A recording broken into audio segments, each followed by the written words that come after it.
दुष्प्रभाव बड़ा है, उसका मुकाबला करने के लिए बहुत सारे संगठन अलग अलग प्रकार से काम कर रहे हैं। तो जरूरत ये है कि ये संगठन बहुत बिखरे हुए हैं। कल भी हरदिनिया जी कह रहे थे वो संगठन क्या करता है, वो संगठन क्या करता है। तो मैं आपको विश्वास दिलाना चाहता हूँ कि देश में ऐसे बहुत सारे साथी हैं, बहुत सारे संगठन हैं जो सांप्रदायिकता के खिलाफ काम करना चाहते हैं। और एक ये भी ज़रूरत है कि सांप्रदायिकता को समाज का एक केंद्रीय दुश्मन, एक ऐसी समस्या जो समाज में पूरे हमारे लोकतंत्र को, मानव अधिकार की कल्पना को, दलित के अधिकारों को, महिलाओं के अधिकारों को, अल्पसंख्यकों के अधिकारों को समाप्त करना चाहती है। ये समझकर हम जो लोग आए हैं, हमारे बीच में भी एक प्रकार के समन्वय की जरूरत है। मैं अपने नए साथियों को बता दूं कि सांप्रदायिकता से हम जो समझते हैं, इस सांप्रदायिकता का धर्म के नैतिक मूल्यों से किसी प्रकार का कोई लेना देना नहीं है। ये सांप्रदायिकता का धर्म से, नैतिक मूल्यों से कोई लेना देना नहीं है। वास्तव में ये राजनीति आज़ादी के आंदोलन के दौरान उन वर्गों द्वारा अपनाई गई जो वर्ग औद्योगिकीकरण और आधुनिकीकरण की दौड़ के कारण अपने आप को असहाय, कमजोर महसूस करते हैं। ये बात क्लियर है, मैं अपने विस्तार में इसको बताता हूँ, पर आज इतने विस्तार में नहीं जाऊँगा कि अंग्रेजों के आने के बाद 3 मुख्य परिवर्तन हुए, रेल, मेल और जेल।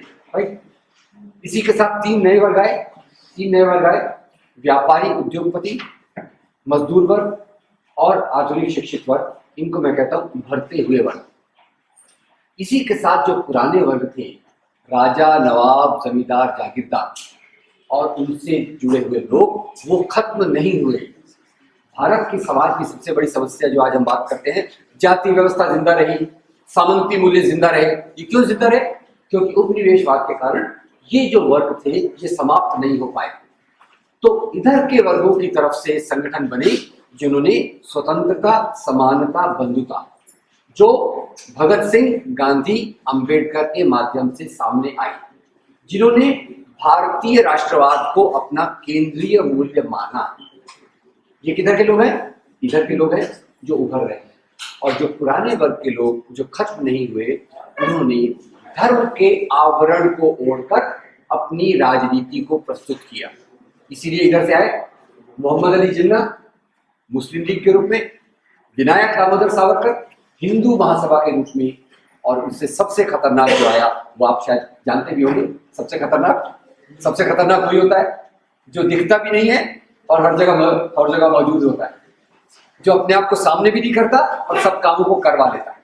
और आप तो नाम पहचान रहे होंगे, RSS, राष्ट्रीय स्वयंसेवक संघ, जिसका उद्देश्य हिंदू राष्ट्र को बनाना है। तो जरा नाम का ख्याल कीजिए, मोहम्मद अली जिन्ना मुस्लिम राष्ट्र चाहते हैं, हिंदू महासभा RSS हिंदू राष्ट्र चाहते हैं, और भगत सिंह, गांधी, अंबेडकर ये इंडियन नेशन, भारतीय राष्ट्र चाहते हैं। तो इनमें फर्क ये है कि इधर के लोग स्वतंत्रता, समानता, बंधुता को चाहते हैं और इधर के लोग जन्म जात, ऊंच नीच को नए रूप में जिंदा रखना चाहते हैं। स्वतंत्रता, समानता, बंधुता के विस्तार में नहीं जाऊंगा, केवल एक समानता की बात करूंगा।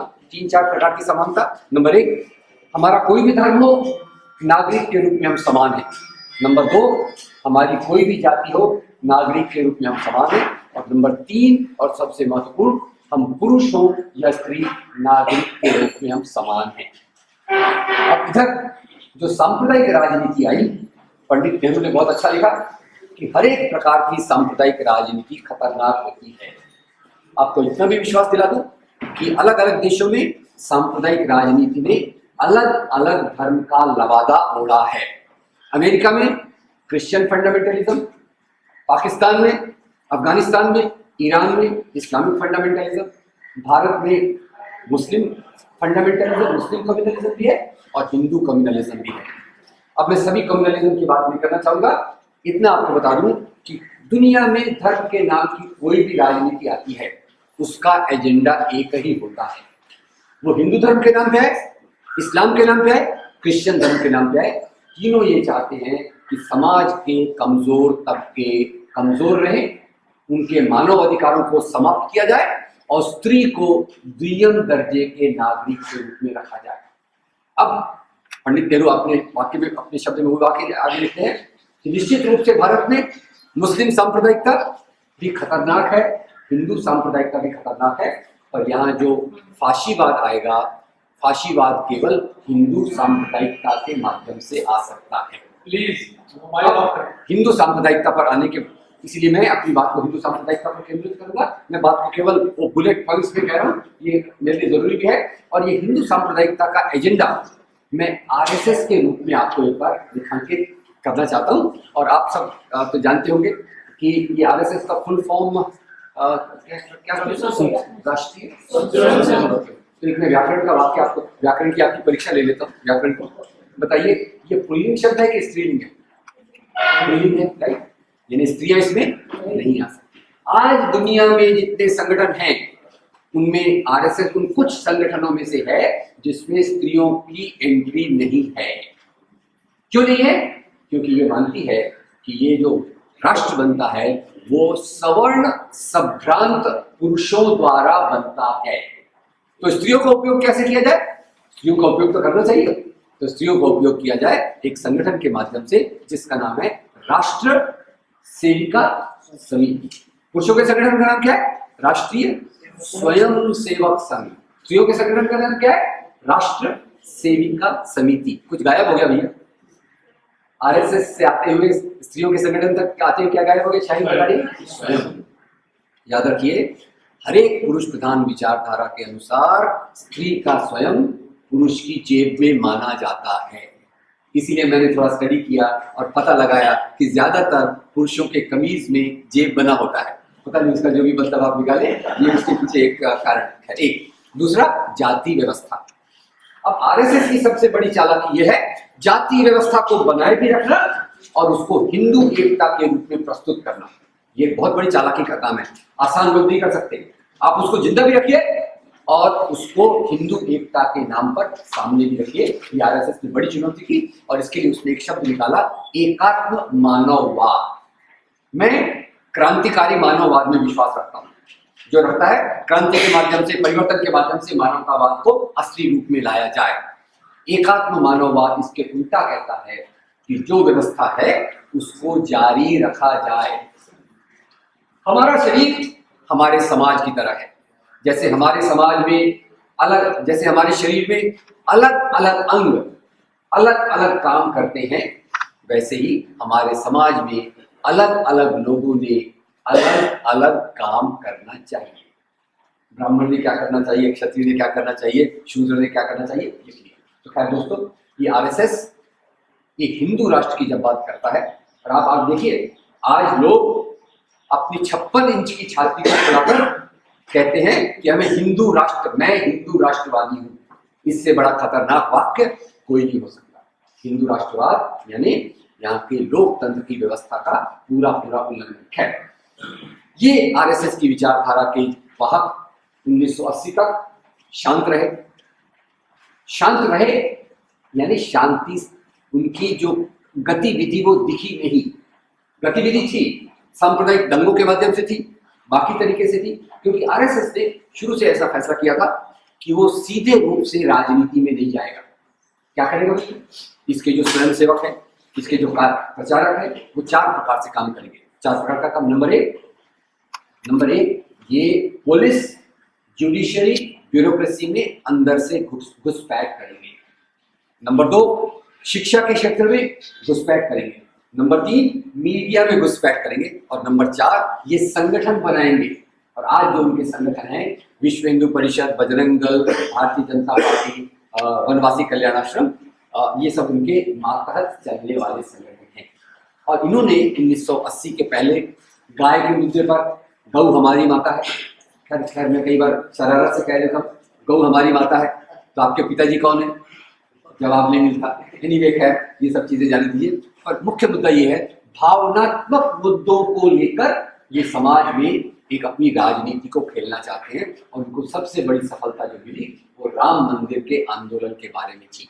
कभी भी आरएसएस से जुड़े हुए किसी भी संगठन ने मानव अधिकारों के आंदोलन में हिस्सा नहीं लिया। नंबर 1। नंबर 2, आरएसएस ने कभी भी आजादी के आंदोलन में हिस्सा नहीं लिया। आज दोस्तों, आज सब हम सबको हरदीनिया जी का लाख लाख धन्यवाद देना चाहिए। उन्होंने ये किताब निकाली, मुझे लगता है ये हम सब के लिए एक, पता नहीं कौन करीबन गीता या बाइबल के लिए होनी चाहिए, राइट? क्योंकि हम धर्म ग्रंथ है, उनका नाम तो मैंने लेना नहीं चाहिए, पर वही पॉपुलर है। ये एक एक इसका एक एक पेज आप देखिए, हमारी राजनीति की समझ के लिए बहुत महत्वपूर्ण है। जो भी हो, 1980 तक एक मामला रहा। बाबरी के ध्वंस के बाद जो इनकी राजनीति का रवैया मैं आपको बता दूं, पहले भी था, उसके बाद ज्यादा क्लियर दिखा। नंबर एक, समाज में चारों तरफ एक पेट्रोल या बारूद फैला दिया। ये पेट्रोल या बारूद क्या था? ये पेट्रोल या बारूद था अल्पसंख्यकों के बारे में नफरत। और ये नफरत का आधार इतिहास में मंदिर तोड़े गए, धर्मांतरण हुआ, 4 बीवियां 20 बच्चे, और ऊपर से इस्लामिक आतंकवाद, ये सभी की सभी चीजें पूरी गलत है। इसमें किसी प्रकार की बुनियाद नहीं है, पर ये हमारे समाज के सामान्य सामाजिक सोच का भाग बन गई है। याद रखिए, दंगे शून्य में, वैक्यूम में नहीं होते। दंगे होते हैं उस धरती पर जहां अल्पसंख्यकों के लिए नफरत का माहौल बनाया जाता है। नंबर एक, हमारे सांप्रदायिक राजनीति की आधारशिला है अल्पसंख्यकों के बारे में नफरत। इस नफरत पे एक अंग्रेजी में शब्द है, दीपांकर गुप्ता, मैं चाहूंगा आप उसका अनुवाद कीजिए। उनका शब्द है एथनोप्रेनर। एंटरप्रेनर आपने सुना? एंटरप्रेनर, एथनोप्रेनर। एथनोप्रेनर वो होता है जो इस चीज का फायदा लेकर दंगे करवाता है। याद रखिए, दंगे होते नहीं है, हमारे मित्र बता रहे थे, सही बात है, दंगे होते नहीं है, करवाते हैं। और उसके लिए वो शब्द उन्होंने हिंदी में हमको बनाना पड़ेगा, एथनोप्रेनर। वो व्यक्ति जो जानता है कि दंगे करवाने के बाद मेरी राजनीतिक ताकत बढ़ेगी। मैं गुजरात में हूं, गुजरात में भाजपा चरमरा रही है, गोधरा हो जाता है, गुजरात हो जाता है, उसके बाद मेरी ताकत बढ़ती जाती है और मेरी 44 इंच की छाती धीरे धीरे 56 इंच की हो जाती है। और जो भाजपा संकट में थी वो एकदम मजबूत हो जाती है। और वो व्यक्ति पहले तो मुश्किल में रहता है, मेरी मुख्यमंत्री की कुर्सी बचेगी कि नहीं, धीरे धीरे वो इस हालत में आ जाता है कि मुझे प्रधानमंत्री बनना है। तो मैं दूसरी बात कह रहा था, एथनोप्रेनर। तीसरा, इससे होता है समाज का ध्रुवीकरण। मुसलमान एक तरफ, हिंदू एक तरफ। लोग दूसरी पार्टी की आलोचना करते हैं कि ये वोट बैंक की राजनीति खेलते हैं। सबसे बड़ी वोट बैंक की राजनीति ये है समाज में दंगों के आधार पर ध्रुवीकरण करना। और इरफान ने अपने लेख में लिखा, शायद उसे याद नहीं होगा, मैंने उस बात को पकड़ लिया, और वो ये बात ये थी, सांप्रदायिक दंगों का सबसे बड़ा खतरा, सांप्रदायिक राजनीति का सबसे बड़ा खतरा ये होता है कि हमारी मुख्य पहचान एक हिंदू या मुसलमान की हो जाता है। मेरी 50 पहचान है, मैं व्यक्ति हूं, मैं एक परिवार में जन्मा हूं, एक परिवार मेरे साथ जुड़ा है, ये सब पहचान दुर्गम हो जाती है। और सांप्रदायिक राजनीति के कारण मेरी एक ही पहचान आ जाती है, वो है मेरा हिंदू होना। मुजफ्फरनगर के दंगे, लव जिहाद की बात, और उसके बाद जो लोग अपने आप को पहले जाट के रूप में प्रस्तुत करते थे, आज वो देखने लगे हम तो केवल हिंदू हैं, और ये नरेंद्र मोदी है जो हमारी बहु बेटियों को बचा सकता है। तो ये दूसरी बात, समाज में ध्रुवीकरण। इस ध्रुवीकरण के आधार पे इनकी राजनीतिक सीटें मजबूत हो जाती हैं, ये दूसरा। अब पहले भी एनडीए सरकार बनी थी, पहले भी लोग वाजपेयी जी की तारीफ करते थे कि सही आदमी है पर गलत पार्टी में। मैं उससे सहमत नहीं हूँ, मुझे लगता है गलत आदमी गलत पार्टी में था, क्योंकि जो भी व्यक्ति आरएसएस की विचारधारा में विश्वास रखता है वो सही व्यक्ति हो नहीं सकता। ये खैर मुखौटे का सवाल है, आप किस प्रकार का मुखौटा ओढ़े। पर ये जो व्यक्ति अभी आपके सामने, देश के सामने खड़ा है, ये व्यक्ति थोड़ा अलग है। अगर आप गुजरात में देखें, 2 दिन में गुजरात करूंगा, गुजरात में 2002 के दंगों के बाद एक पक्का मजबूत संदेश उसने समाज को दे दिया कि मैं अल्पसंख्यकों को यहाँ से समाप्त करके रहूंगा। मेरे अपने खुद के लेख के बारे में आपको बताता हूँ। अभी मेरा जो आखिरी आर्टिकल जो मैंने लिखा था 1 हफ्ते पहले, फाशीवाद के सिम्टम ऑफ फाशिज्म, उसमें मैंने आशीष नंदी के एक लेख को कोट किया है। आशीष नंदी ने 1989 में नरेंद्र मोदी का इंटरव्यू लिया था, और इंटरव्यू के बाद वो बाहर आए, उन्होंने कहा पहली बार मैंने क्लासिकल फाशिस्ट पर्सन से बात की। और बोले मैं ये अपमानजनक रूप में बात नहीं कर रहा, ये मैं क्लिनिकल डायग्नोसिस, आपको पता होगा आशीष नंदी साइको एनालिस्ट है, वो डायग्नोसिस यानी क्या रोग निदान के रूप में उन्होंने कहा ये फाशिस्ट है। एनीवे, अब 2002 के बाद दंगे हुए, बाद में दंगे की बात नहीं की गई, बाद में एप्को नाम की एक एडवर्टाइजिंग एजेंसी को लाया गया और उसने पूरी तौर से गुजरात की इनके मुख्यमंत्री को सलाह दी, अब आप बात कीजिए, केवल विकास की बात कीजिए। हमारी दोस्त रोहिणी हेंसमैन ने एक बहुत सुंदर लेख लिखा है जो हमारे मित्र सर्कुलेट करेंगे, पतिनिया जी, गुजरात के विकास। मैं मानता हूं गुजरात में विकास हुआ है, पर किसका? सवाल है किसका विकास? उद्योगपति अडानी एस्कॉर्ट्स 1 रुपए की एकड़ की कीमत पर हजारों एकड़ जमीन उनको मिल गई। टाटा जो बेचारे काफी गरीब हैं, उनकी गरीबी को देखकर सैकड़ों करोड़ रुपया उनको दे दिया गया ब्याज पे 0.1% के रेट पर, और आपको ब्याज अभी लौटाने की जरूरत नहीं है, 10 साल बाद हमको दे देना, आप कहाँ भागने वाले हैं, हमको आप पे पूरा विश्वास है। तो उनका विकास जरूर हुआ है, उच्च मध्यम वर्ग का भी विकास हुआ है। बाकी जहां तक सवाल है आम जनता का, आदिवासियों का, गरीबों का, महिलाओं का, बच्चों का, उनके विकास की किसी प्रकार की कोई संभावना गुजरात में नहीं है। हर तीसरा बच्चा कुपोषण से पीड़ित है। 50% महिलाओं में, गर्भवती महिलाओं में खून की मात्रा में कमी है, और आदिवासियों में, दलितों में बहुत बुरा हाल है। खैर मुसलमानों को तो छोड़ दीजिए, वो दुय्यम दर्जे के नागरिक के रूप में रह रहे हैं। ये सब चीजें गुजरात के विकास की बात है। एक तरफ मैं ये बात इसलिए कर रहा हूँ क्योंकि एक तरफ खतरा है, इस प्रकार का व्यक्ति मुख्यमंत्री बन गया, खैर बने न बने पता नहीं, हम लोग कितना रोक सकते हैं, ये मैं कार्यक्रम के रूप में रख रहा हूँ। अगर संभावना है कि आगे आने वाले चुनाव में 3 हफ्ते में, 4 हफ्ते में हम ऐसी कोशिश कर सके कि हमारी कॉन्स्टिट्यूएंसीज में अगर भाजपा का कैंडिडेट है, भाजपा से जुड़ने वाला कैंडिडेट है, तो वो न जीते, अगर इसकी संभावना है तो उस पर काम करना चाहिए। और अपने मित्र शबनम हाशमी के बारे में बता दूं, अगर आपके कॉन्स्टिट्यूएंसी में ऐसी संभावना है तो उनसे जरूर जुड़े, और ऐसी कॉन्स्टिट्यूएंसी में किस प्रकार से काम करना चाहिए उसका एक बैकग्राउंड उन्होंने डेवलप किया है जो हम आगे लेके चल सकते हैं। नंबर 1, ये तो फौरी कार्यक्रम है, और एक कार्यक्रम वो है जो इस समाज में हमेशा जरूरी रहेगा, और वो कार्यक्रम है हमारे समाज के अंदर जो आजादी के आंदोलन के मूल्य थे, उसके बदले आज एक नए प्रकार के मूल्यों को डाला जा रहा है। नंबर 1। नंबर 2, हमारे समाज में जो हिंदू मुस्लिम क्रिश्चियन एकता थी समाज के आधार पे, उसको सफलता से तोड़ा जा रहा है। ये 2 कार्यक्रम हमें हमेशा लेकर चलना पड़ेगा, और उस पर मैं एक बात और कहना चाहूंगा, इस पर मैं थोड़ी रिस्क ले रहा हूँ। रिस्क इसलिए ले रहा हूँ, 1970 के दशक में, 1980 के दशक में मैं कहता था कि भारत में क्या हुआ, सब इतनी गरीबी है, इतनी भुखमरी है, इतनी बेकारी है, भारत में कुछ नहीं हुआ।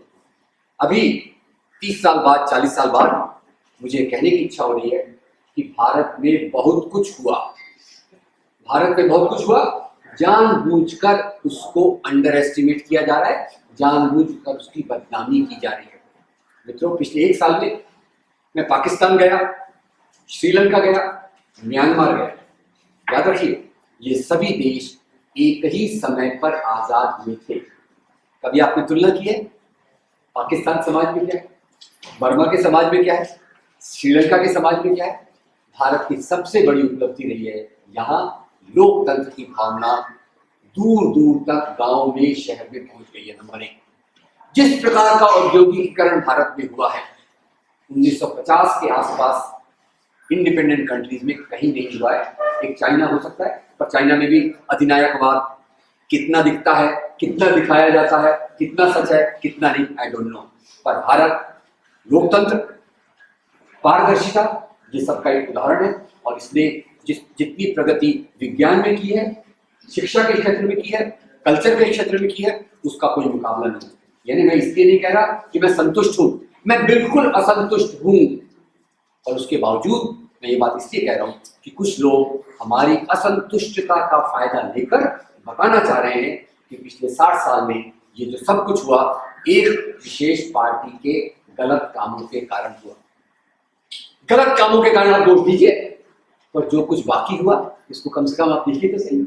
1947 में कहा था, एक दोस्त ने बताया, मुझे बचपन का याद है, गेहूं का उत्पादन नहीं होता था, प्रधानमंत्री लोग हमको उपदेश देते थे, भैया एक समय पे उपवास किया करो, गेहूं की कमी है, ये कमी है। आज इस हालात में हम आ गए हैं कि राइट टू फूड नाम की एक महत्वपूर्ण योजना आई है। मैं कांग्रेस का स्पोक्समैन नहीं हूं, आपको वादा करता हूं जिंदगी में मैं किसी पार्टी के साथ चुनावी गठबंधन में नहीं जाऊंगा, इतना आप वादा याद रखो, और ये पक्का वादा। फिर भी मैं कहना चाहूंगा, right to food, right to information, right to education, हमारा लैंड एक्विजिशन बिल, इसका दुनिया में कोई सानी नहीं। आपको याद होगा हमारे दूसरे मित्र हर्षवर्धन, वो उनसे मुलाकात हो गई। आज दुनिया के अविकसित देश भारत के इस मॉडल को अडॉप्ट करना चाहते हैं। तो आपका मनरेगा क्या है, राइट टू फूड क्या होता है, राइट टू एजुकेशन क्या होता है। बर्मा में, श्रीलंका में, वहां जो मानव अधिकार के ग्रुप्स हैं वो इन चीजों को लेकर वहां आंदोलन विकसित करना चाहते हैं, है? पर एक निर्देश कहीं से आया हुआ है, वो जो नागपुर में खाकी चड्डी पहनकर निर्देश देते हैं, निर्देश आया हुआ है कि बदनामी करो। और इस बदनामी के चक्कर में हम इतना आ गए हैं कि जिसको अंग्रेजी में कहते हैं throwing the baby with bath water, कि भाई ये बच्चा गंदा है, पानी गंदा हो गया है, पानी के साथ साथ बच्चे को भी फेंको। पानी को जरूर फेंकिए पर बच्चे को बचाइए। ये मैं आपसे कहना चाहूंगा, 60 साल में जितना खराब हुआ है उसकी आलोचना कीजिए, पर जो अच्छा हुआ है उसको भी आप एक तवज्जो दीजिए चीजों के माध्यम से। ये सब बहुत खतरनाक है। सच्चाई को पूरा देखिए, कोई भी सच्चाई तब तक पूरी नहीं होती जब तक उसके सभी पहलुओं को हम न देखें। पहलुओं में अच्छाई भी है, बुराई भी है, केवल बुराई देखकर हम चलेंगे तो हम एक सच्चाई से अपने आप को दूर रखेंगे। एक बात और कहना चाहूंगा अपने किट्स और इस पर आने के पहले, कि मैं फाशीवाद के लक्षण ये देख रहा था, 5 चीजें मेरे दिमाग में आई। जर्मनी दुनिया ने फाशीवाद को अनुभव कर चुकी है, और ये फाशीवाद का अनुभव कैसे आता है। सबसे पहले, या तो समाज में लगता है कि हम बहुत बुरी अवस्था में हैं, हमारे ऊपर बहुत अन्याय अत्याचार हो चुका है। ये एक भावना या तो समाज में होती है या उसको बढ़ाया जाता है। और ये बात जर्मनी में भी हुई। जर्मनी में तो यहाँ एक भावना को पैदा किया गया कि हम हिंदू लोग बहुत खतरे में हैं, क्योंकि ये 14% मुसलमान, 2% ईसाई, ये हमको खत्म कर देंगे। ये इस प्रकार की हमको एक डर की भावना पैदा की गई, और ये फाशीवाद को ऊपर लाने का एक बड़ा बीज है। इसके आधार पर दूसरी चीज आती है, वो है संकीर्ण राष्ट्रवाद। पहला डर की भावना, दूसरा संकीर्ण राष्ट्रवाद। जर्मनी में ये संकीर्ण राष्ट्रवाद आर्य नस्ल के रूप में आया। वहां उसको जर्मन नेशनलिज्म वर्सेस वो जो डेमोक्रेटिक नेशनलिज्म के बीच में हिटलर ने कहा हम लोग आर्य हैं, आर्य नस्ल के हैं, आर्य नस्ल सर्वश्रेष्ठ है। यहां भी आप सुनते होंगे हरदिने जी की किताब में निश्चित रूप से ये होगा, कैसे गोलवल कर बताएंगे कि हमारी नस्ल सबसे सर्वश्रेष्ठ है। तो दूसरा संकीर्ण राष्ट्रवाद जर्मनी में एक रूप में आया, भारत में ये हिंदू राष्ट्रवाद के रूप में आ रहा है। तीसरी फाशिज्म की पहचान होती है बड़े कारपोरेट सेक्टर का इसको पूरा समर्थन। 2003 के बाद जब गुजरात में संदेश दिया गया कि ये उद्योगपतियों के लिए कोई बंधन नहीं रहेगा, आइए जमीन लीजिए, पैसा लीजिए, और आपको जैसी फैक्ट्री का बनाना है बनाइए, पॉल्यूशन के लिए हम आपका रेगुलेशन नहीं करेंगे। हमारे एक दोस्त है रोहित प्रजापति, इस बात पर लगातार लिखते रहते हैं गुजरात में फैक्ट्रीज का जितना पॉल्यूशन है उतना और कहीं नहीं। क्यों? क्योंकि इंडस्ट्रियलिस्ट पे कोई बंधन ही नहीं है। इसीलिए जो सबसे बड़े उद्योगपति हमारे सरताज में थे, रतन टाटा, उन्होंने अपने सहयोगियों को कहा कि अगर तुम गुजरात में नहीं हो काम कर रहे तो तुम बेवकूफ हो, क्योंकि हमको सबसे ज्यादा फायदा गुजरात में है। और खैर टाटा के साथ साथ अंबानी, अडानी, वो सब लोग अपना अपना खेल खेल रहे हैं। तो नंबर तीसरा जो फाशीवाद का चिन्ह है, ऐसी पार्टी को कारपोरेट सेक्टर का पूर्ण समर्थन। और इसी समर्थन के साथ चौथी चीज आ जाती है, और वो है मीडिया पे कंट्रोल। मीडिया पे कंट्रोल, और ये मीडिया के कंट्रोल में रोज आप 8 बजे से लेकर 10 बजे तक जब आप देखते हैं तो मुझे एक आश्चर्य होता है। हर एक डिबेट में वही बात होती है, जो बात मैं 20 साल पहले डिबेट देखता था, तो डिबेट में एक व्यक्ति होता था जो इलेक्टोरल राजनीति में नहीं होता था, जो ज्यादातर जेएनयू, दूसरी यूनिवर्सिटी का प्रोफेसर, कोई लेखक अरुंधति रॉय जैसा या फिर अमर्त्य सेन जैसा, आज डिबेट में एक दिखता है आरएसएस वाला। अब आरएसएस वाले तो बोलते हैं भाई हम तो सांस्कृतिक संगठन है, तो आप राजनीतिक डिबेट में क्या कर रहे हैं भैया, ये उनका जो छलावा है इसके बुरके को भी आप निकाल के देखिए। तो ये डिबेट्स में एक आरएसएस वाला होगा, एक भाजपा वाला होगा और कुछ बाबा, एक दो लोग बाबा लोग भी कहीं आ जाते हैं। खैर बाबा पे जाऊंगा तो और बहुत मुश्किल हो जाएगी, क्योंकि खैर बाबा लोगों को मैं अलग कैटेगरी में रखता हूँ। तो दोस्तों ये तीसरा कॉर्पोरेट सेक्टर का तीसरा जो प्रभाव हमारे मन पे मीडिया का प्रभाव। चौथी चीज इसमें जो है ये राजनीति अल्पसंख्यकों को टारगेट करती है। अल्पसंख्यकों को भारत में पहले कसाई, फिर ईसाई, उसके बाद सफाई। मैं यहाँ पूरी जिम्मेदारी के साथ कहता हूँ कि 1984 का सिख विरोधी कत्लेआम हमारे ऊपर एक बहुत बड़ा बदनुमा दाग है, उसके लिए किसी को माफ नहीं किया जाना चाहिए। और एक दूसरी बात आप समझने की कोशिश कीजिए, सिख विरोधी कत्लेआम और मुस्लिम और क्रिश्चियन विरोधी हिंसा में एक मूलभूत फर्क है। मूलभूत फर्क क्या है? सिखों के खिलाफ कभी किसी प्रकार का दुष्प्रचार बाद में नहीं हुआ। आपने सुना कि सिखों को बदनाम किया जा रहा है, सिखों के खिलाफ एक सामान्य सामाजिक सोच बनाई जा रही है, सिखों को लगातार टारगेट किया। वो 3 दिन की एक बदनुमा दाग हमारे देश पर आया और उसने हमारा बहुत नुकसान किया, इसमें कोई शक नहीं है। और याद रखिए, मुस्लिम विरोधी हिंसा और क्रिश्चियन विरोधी हिंसा ये पॉलिटिकल एजेंडा का भाग है। ये बात मैं क्यों कह रहा हूं? क्योंकि जब भी आप कहते हैं मुसलमानों के दंगे हो रहे तो तुरंत कहते हैं अरे कांग्रेस कोई दूध की धुली है क्या? 1984 में उन्होंने ये सिखों को मरवाया, बिल्कुल मरवाया, और कांग्रेस को उसके लिए फांसी की सजा मिलनी चाहिए। जिसने भी दंगे किए, जो भी अपराधी है, सबको मिलनी चाहिए। But please note the difference in the political agenda. और वो पॉलिटिकल एजेंडा अल्पसंख्यकों के, धार्मिक अल्पसंख्यक मुसलमान और सिखों, मुसलमान और क्रिश्चियन के खिलाफ ये हिंसा ये एक राजनीतिक एजेंडा का भाग है। सिख विरोधी हिंसा उस प्रकार के राजनीतिक एजेंडा का भाग नहीं। तो चौथा मैं जो फाशीवाद का लक्षण बता रहा था, अल्पसंख्यकों को टारगेट करना, अल्पसंख्यकों को मीडियम दर्जे के नागरिक के रूप में पीछे घुसाने की कोशिश करना। और पांचवा जो है उसी के साथ मानव अधिकार की बातों को दबा देना, मानव अधिकारों की बात को एक हाशिए पर ढकेल देना, और उसमें फिर स्त्रियों के अधिकार आ गए, दूसरों के अधिकार आ गए। मैं यहाँ आ रहा हूँ, परसों में चेन्नई में था। चेन्नई में एक मित्र बात कर रहे थे, तुम भाई आरएसएस की, तुम तो मेरे नाम से तो मैं हिंदू लगता हूँ, हिंदू परिवार में जन्मा भी, बोले तुम आरएसएस के खिलाफ काम बात क्यों कर रहे हो? तुम्हारा क्या तकलीफ है? आरएसएस को केवल मुसलमानों को तकलीफ देगी, क्रिश्चियन को तकलीफ देगी। मैंने कहा ये आपकी बात बिल्कुल गलत है। मुसलमान और क्रिश्चियन ये आरएसएस के दिखने वाले टारगेट हैं, जो छुपे हुए टारगेट हैं वो है दलित, महिला, मजदूर और आदिवासी।